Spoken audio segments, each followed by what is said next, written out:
You're straight. Good morning, everybody on Facebook. This is Lesley Hodge with Wichita Area Real Estate Experts and eXp Realty. And our guest for today's podcast is Paul Gray with Paul Gray Homes. And Paul, I appreciate you joining us for this podcast. It's really interesting. You're the first person that I've interviewed that I haven't met in person. Well, we'll have to fix that soon. So, I agree. We don't have to social distance anymore. Yeah, thank you for inviting me. I appreciate it. I love taking advantage of opportunities like this to visit with people and kind of explain how our business works, because people just don't know. Everybody lives in a home, but they don't know how it starts necessarily. Right, totally agree. And one of the reasons that I reached out to you is I've shown your listing twice now on Clear Creek, and it's absolutely beautiful. And I love some of the modern flair that it has, and I'll get into that in a little bit, but give people a little bit of your background and tell them a little bit about your business. Okay. Again, my name is Paul Gray and our company is Paul Gray Homes. I've been building homes independently for 13 years now. We started in 2007, a great time to start a home building company right at the forefront of a major recession. But it taught us a lot of lessons to be lean and agile, move with the times, don't be stagnant. And we've grown to be a respectable company, I think, because of some of those lessons. But I grew up in the home building business. My father's a home builder and my mother was in the business. She handled the financing side and the real estate side. She's actually a real estate agent now. And my father's still a home builder.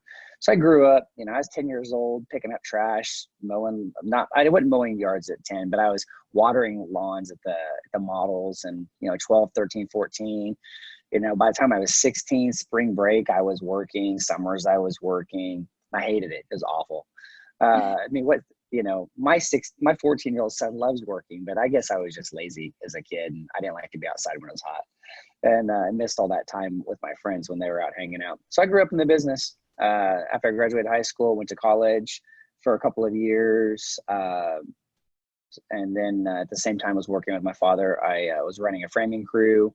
And so from about 18 to 30, I was very intensive on the labor side. I was running crews, working 60, 70 hours a week, year round.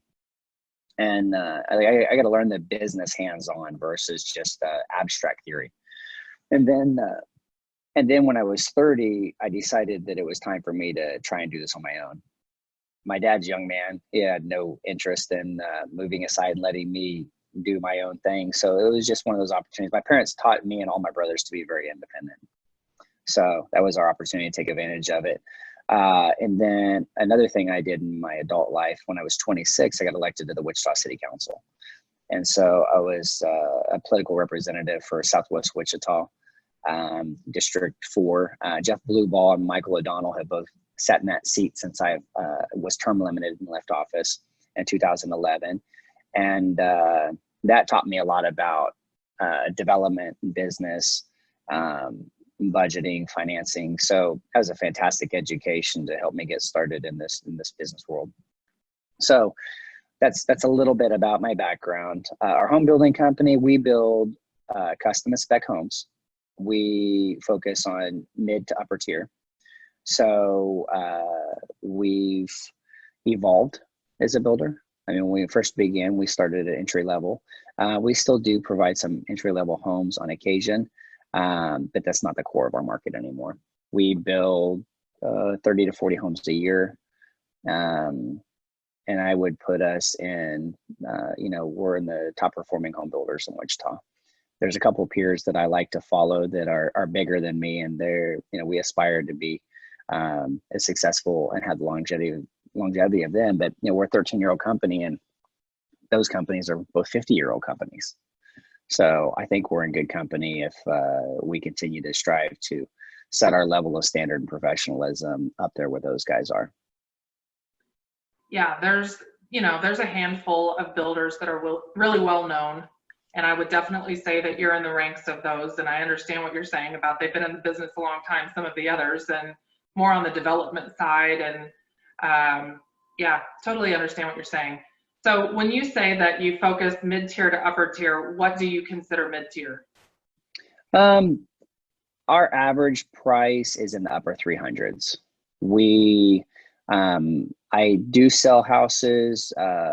About 270 would be kind of our entry level for us. We're not as efficient at going below that. There are some builders that really specialize in that, and they do it very, very well. And but for us, we have trade labor. We have, our subcontractor that works on certain levels of houses needs to focus on those.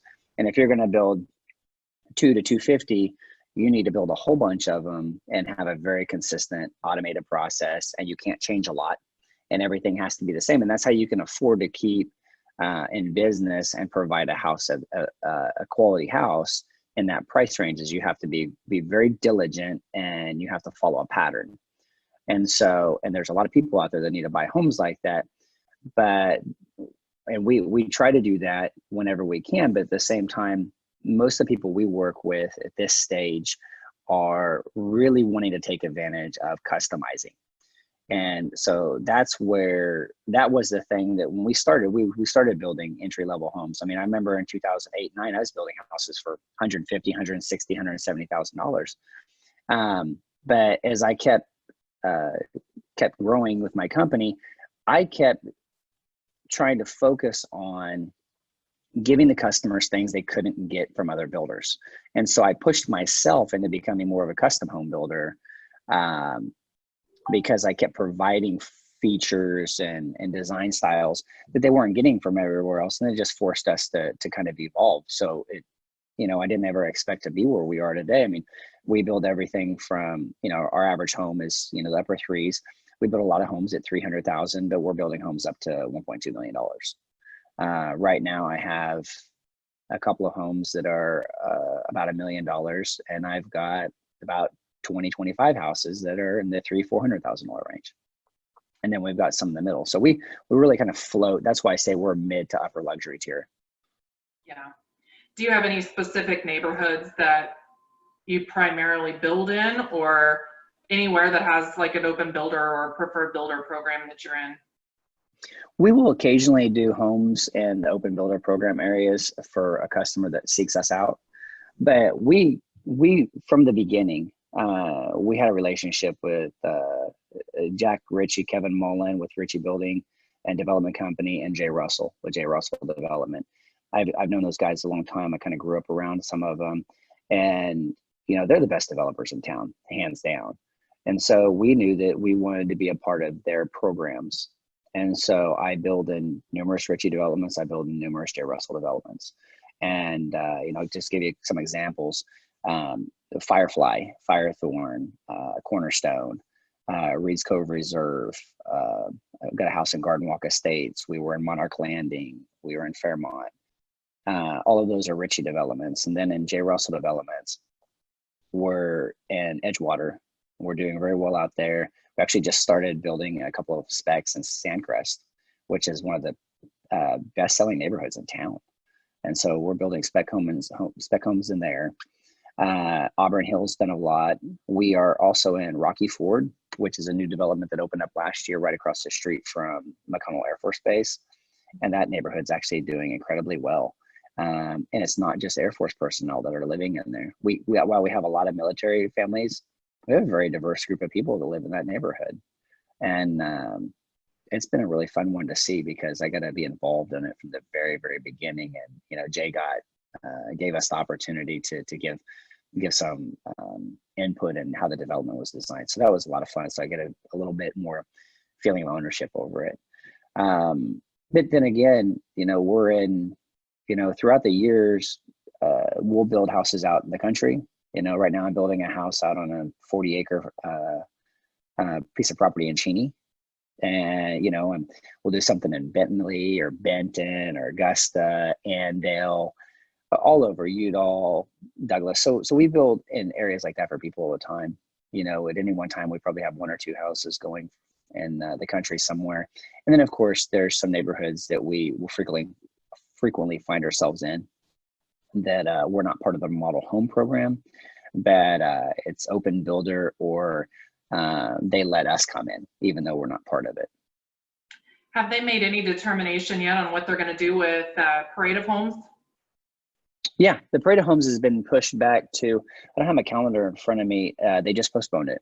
They Okay. moved it back to the last weekend in May. So it's the week right after Memorial Day.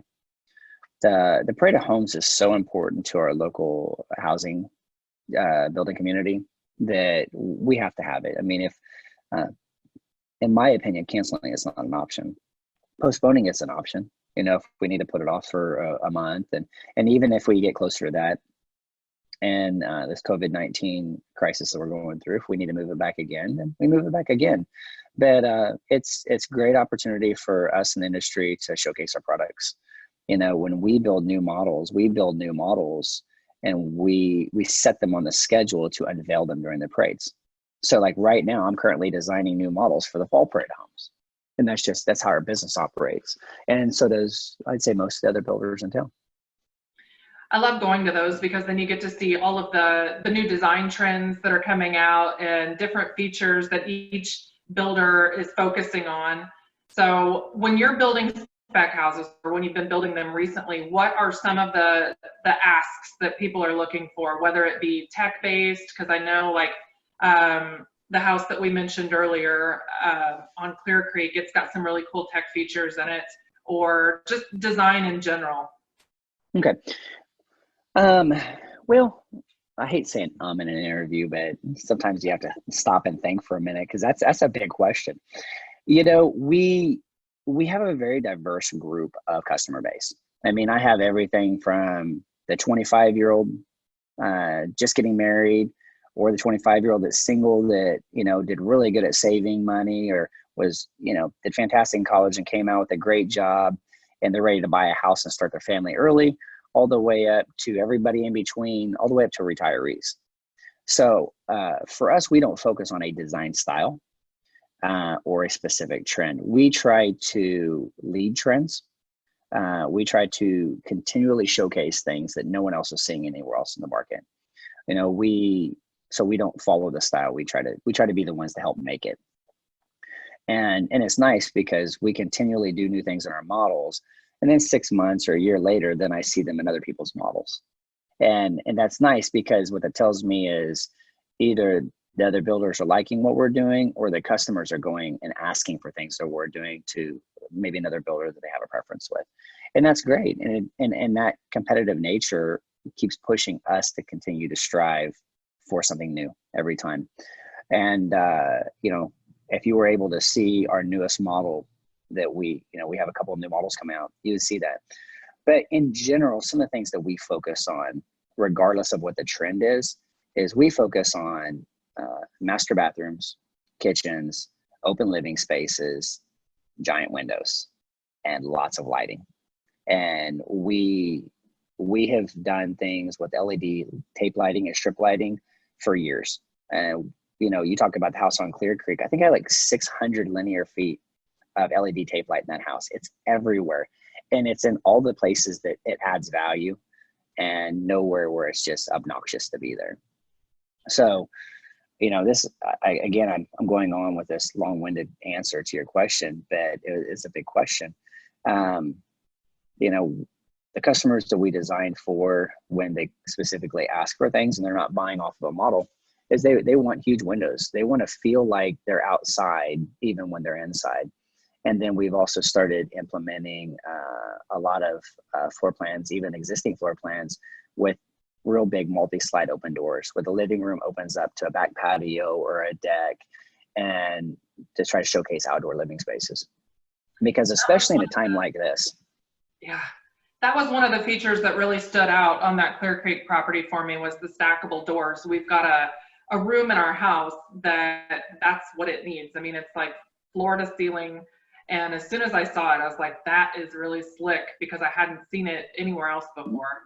The LED lighting, like underneath all of the shelves that flank the fireplace in that house, just it really is a cool house design. On the bathroom on that house, I know it had won some awards. It's insane. So who came up with the design idea for like the mirror that's on the ceiling and all of the fun features that bathroom has? I did. I designed the bathroom. I have a designer named Megan McGraw, and she and I have been working together for I think 7 years now. And I found her by accident. And oh my God, we have an incredible relationship. We work on everything together. I designed the shape and the structure. And when I see things, I usually, I provide the direction for those. Like I was at George's French Bistro having dinner one night, and I looked up and I noticed he had all these mirrors in the ceiling. And I told my wife, I was like, hey, let's put a mirror on the ceiling in that house and the bathroom. And she's like, okay, that might be kind of weird, but it turned out to be really nice. But so that's the part I have and trying to establish what the space is like. And then Megan comes in and she picks the tile and, the paint colors and the finish colors and the cabinet colors. I lay out how the cabinet needs to work, because in that house, there's a makeup vanity right in the center between his and her side. And on each side of them are pull-out trays. And one side is a pull-out tray where you can put, a bunch of different types of makeup and personal care products. And on the other side, it has a pull-out where you can put curling iron, straight iron, and a blow dryer, and they're plugged in. So when you shut the drawer, all the cords and everything goes away. I mean, I have a wife. I understand how much time it takes a woman when they want to get themselves ready to go out, and you want to make it comfortable and convenient. And so we try to do things like that. But she and I are a great team working together. She does her part and I do my part. And I think we, try and come up with magic every time we do it together. I loved a lot of the light fixtures and stuff in there, but that mirror on the ceiling, I loved it because the ceiling was already so tall. And then when you have that mirror, it really elongated the room and just made it seem like the ceiling was endless. In there with the chandelier that hung from it. It was just beautiful and something that I hadn't noticed in residential before.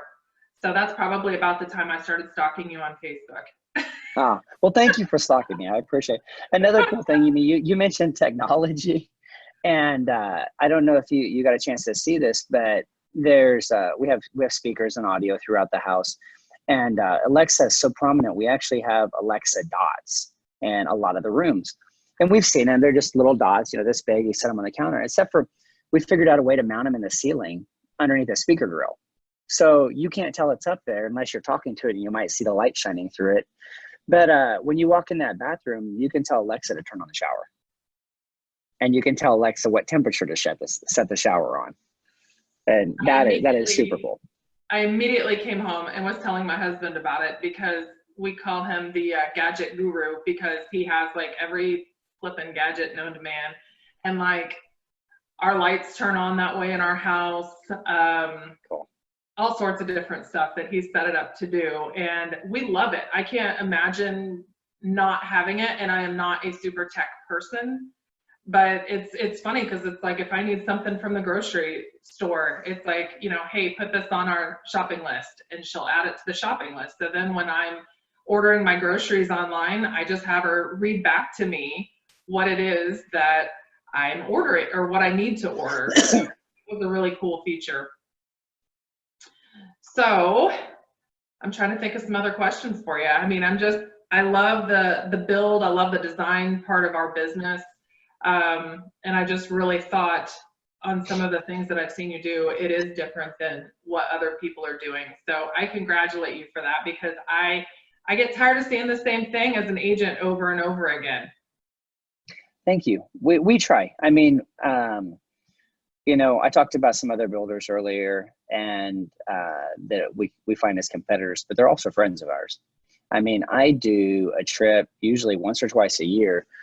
Me, Craig Sharp, Nick Cowgill with Nice Construction, Andy Roble, Jason Russell, Jay Russell usually coordinates a lot of these trips, and several other guys. We'll go on these trips. We've been to Naples, Florida, Austin, Kansas City. We go to Kansas City probably once a year, Oklahoma City, Tulsa once a year, Austin, Denver, Vegas. We go all over the place to continue to see what other people in other markets do. And then we try to bring those things here. Some guys are more comfortable pushing the limits on what those are. And I try to push the limits as far as I can that I think people in Wichita will embrace. I mean, I'd love to build these really cubicle houses that are nothing but glass that you see in California and Nevada. But I don't know that everybody here is ready for that yet. But, you know, we try to bring as much as we can. The big opening doors, I swear to God, every house in Naples, Florida has one of those. So we brought them here, you know, and people love them. I think too, you know, if there were areas that were more designed for that so that they wouldn't stand out, you know, and look like the sore thumb, being that real modular, clean lined design, Yeah. I think that there would be more desire for that. I'm seeing more of that want from our younger consumers. It's something I've always liked. My house is very mid-century, as you can see. You know, I've got some Potts paintings behind me of Elvis and Maryland, so I've always kind of liked that mid-century look. I know they're doing some of that in different neighborhoods in Texas. Yeah, I love it. I love all the new stuff and all the real clean design. So, Did you get a chance? Did you get a chance to? We had a very unique opportunity last year to build a brand new house in College Hill, and there was a lot. This was in where you had kind of the larger homes in College Hill, where some of the houses owned the lot all the way through to the back of the next street. And this house, they sold the back half of that lot off to my customer, my client, and I sat with him and we designed a house from scratch, literally to fit this lot. And it was, you know, and their design style was mid-century farmhouse, prairie ranch, not farmhouse, mid-century prairie ranch style, kind of a blend of that. So it's amazing because you get, you know, brand new house. I mean, you can tell it's new, but it fits the neighborhood. You know, I can't go build a house, you know, that I'm building in Clear Creek or Firethorn or Cornerstone or Edgewater and go drop that in College Hill. It would stand out like a sore thumb. But this was fitting for the neighborhood, and it was incredibly unique, and it was a cool opportunity. You know, first house that's probably been built there in 20 years.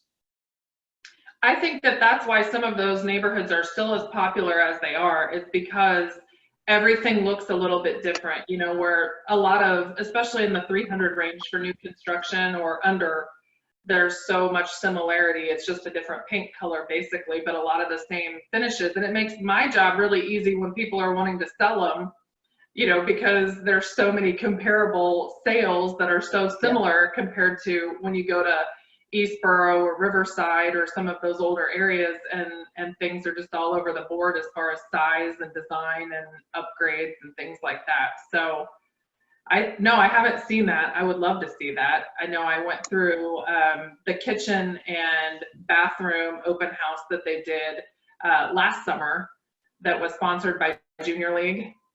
Okay, And Joey Laurie had her house that was open for the public to walk through, and it's super mid-century. It's a really, really cool house. Lots of awesome window shapes and different things. So I welcome that trend. When I talked to Dawn Tucker yesterday about design trends, that's what she's saying. She's like, there's going to be a lot more woods, a lot less whites, a lot more mid-century flair to what's going on. So I open-armed welcome that. I'm over the farmhouse stuff.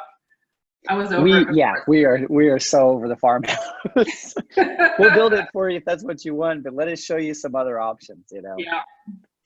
Well, I'll let you get back to work. I know you're a super busy guy, and I really do appreciate you taking the time today to, one, meet me, but two, give our Wichita area an update on what's going on and introduce yourself to them if they haven't already met you like I hadn't, because it's a really interesting time right now, and people are wanting to get out and meet new people, and they're stuck at home, you know. Yep. And I just figured this is a perfect opportunity to showcase different people that I've worked with or different people that I've been stalking on Facebook. So thank you again for your time this morning. I appreciate it.